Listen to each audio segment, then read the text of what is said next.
Hello everyone and a very warm welcome to Economicspedia. So in our recent sessions we have discussed a very important topic from the advanced microeconomics, which is also a part of game theory, and this session is in related with that previous session also. Today's topic of discussion is about moral hazard. Now, yes, it is one of the topics from the advanced microeconomics, but from that microeconomics part, it is related to this asymmetric information that we have discussed in our recent session, which you can get hold by clicking the card appearing on your screen right here. Alright, now what is asymmetric information? Just let me give you a brief about it. Okay, so asymmetric information is when the participants in the whole market are not having the proper information. For that, we have taken up in our previous case the classic examples of the lemons, the market of lemons, that is the selling of the bad cars in the used market car. So there we have taken up with the help of these used market cars, we have explained the asymmetric information market in great details. Now, in this asymmetric information, one more classic example is the insurance market. So the one that we have discussed, it was the used cars market. Another classic example is the insurance market.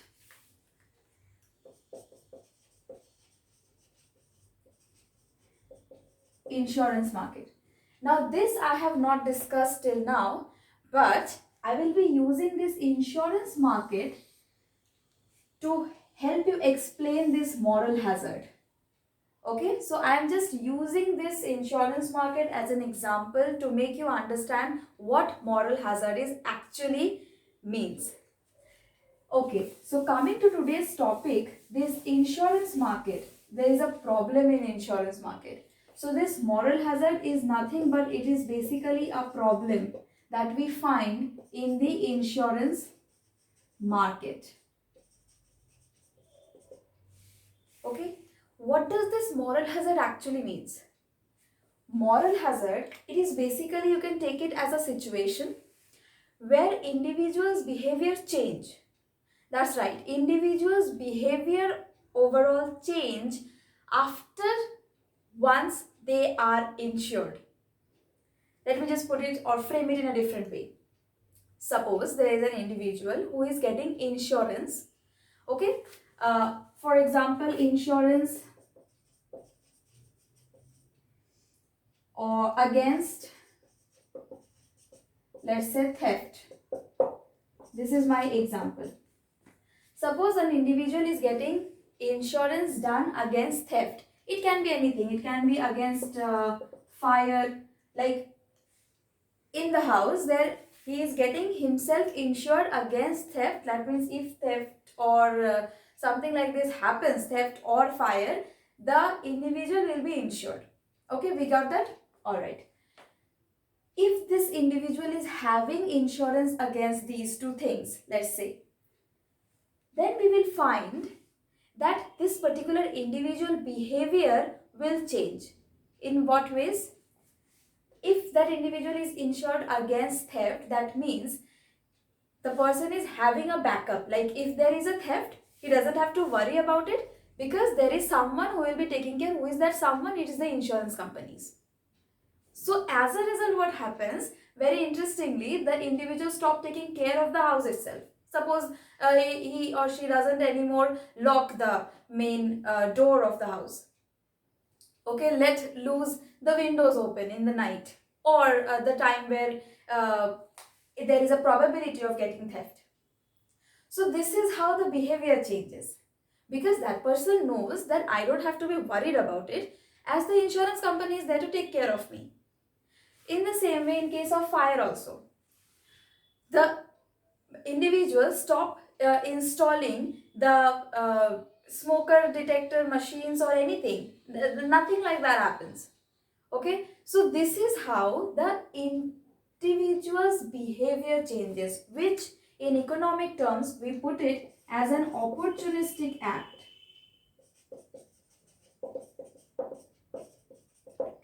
And the individuals take advantage of this opportunistic act because they are insured.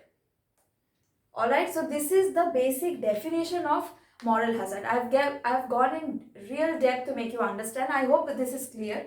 But still, if you have any problem, you can contact us. The details are given in the description box.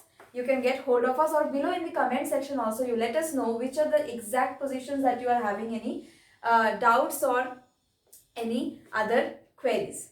Alright, now with this, let's take up an example to make you more clear. For example, in the case of mediclaim, what is this mediclaim? Individuals are getting themselves insured against their health, right? If something happens, the insurance company is there, they will be taking care and many things will take up. Okay, in the case of this mediclaim, what happens? Individuals, as I've said, let's talk about this opportunistic act under this mediclaim. So this individual will be changing their behavior. In what ways? They will be taking less care of their health. So they will be more prone to getting ill or getting fall sick, because they the individuals who are having this mediclaim, they are insured about one thing, that my medical cost will be bared by the insurance company. Now let's talk, or let's understand what these insurance companies are facing. Whenever these things happen, that individuals after taking up this insurance, they change their behavior like this, insurance companies, they are the ones who are getting affected, because the insurance company are not having any mechanism or any technology to track every individual or their daily behavior, to keep on the track that how the individuals are taking care of themselves, whether they are taking care of themselves or not. This is also a topic of discussion for the insurance companies, and there is no other mechanism to track this thing. So what as a result happens? In real life, insurance companies are unaware, right, what is going on with that individual, what the individual is actually doing, whether that individual is getting sick by default or willingly, or is not taking care, whatever it is, the insurance company is unable to track it. And that is why what happens, that the cost of insurance goes up. That's the premium. The premium of the insurances actually goes up, keep on increasing. So due to this opportunistic act, the premiums of every insurance goes up. So if the cost of insurance goes up, tell me, what's the purpose of insurance after all? To provide an edge, like if something happens, we are there for you. But for that, a minimum premium or minimum cost, every individual can bear. But if this premium keeps on increasing, then the sole purpose of insurance or insurance market goes away. It just vanishes. So this is the reason, like how moral hazard is actually affecting the premiums or the cost of the insurances. Not only for the mediclaim, but every other kind of insurance it is affecting. Okay, so this is what is happening in real life. But the insurance company can't afford to do it, right? Why? Because insurance company needs to see their benefits also, like how they will be benefited. Well, in today's session, I will not be taking up insurance companies or insurance market in details. Today's main focus, since it's moral hazard, so let's understand that. So this is what is happening. Okay, let's just revise one more. So problem, moral hazard is basically a problem that we find in the insurance market existing. What is happening? For example, the opportunistic behavior, opportunistic act of the individual is there, and people are taking advantage of this opportunistic act because they don't really care about whatever is happening to them. since they think the insurance company will be taking care of it. As a result, what happens? The premiums goes up because the insurance market is unable to track individuals' behavior throughout the insurance period. So therefore, insurance companies have come up with a lot of steps how to take care of this moral hazard that is existing in the market. Well, since in today's session we are only limited to discussing only one of them, if you are interested to know what are the rest of these steps that the insurance companies have taken to take control of this moral hazard, make sure you contact us.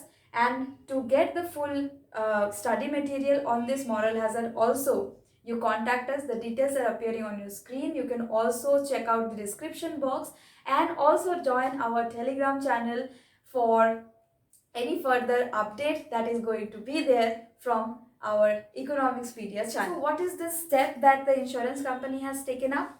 Let's discuss that in details.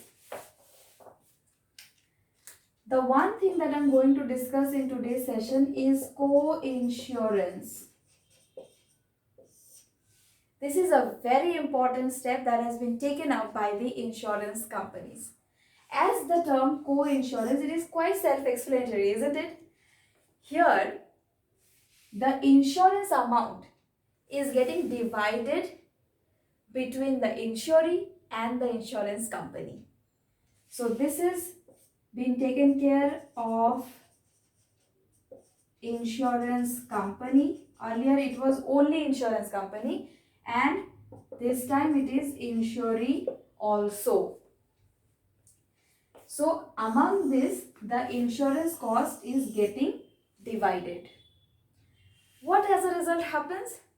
Here the insurer is having some incentive to take care of the house against theft, of the house against fire, of the health against getting ill, because the cost will not only be taken care or covered by the insurance company. Some portion of it will also be borne by the insurer itself. So this is one of the very effective way that the insurance companies have come up among the other things that seem to be very effective. Okay, so this is how this insurance market are taking care to some extent the moral hazard that is happening, because in real life what we find are very much different from what we read in the theories. Okay, and now it's time that we have to talk about the real economy, real economics itself. All right, so with that note, today's session is till this much that we have discussed about the moral hazard. I really hope that this session was helpful to you, and if it is, then hit the like button, and if you are new to our channel, you know what to do. Just subscribe to our channel and press the bell icon so that you never miss any update from our channel. Thank you very much for watching. I really wish to see you in one of my next sessions very soon. Thank you. Stay tuned.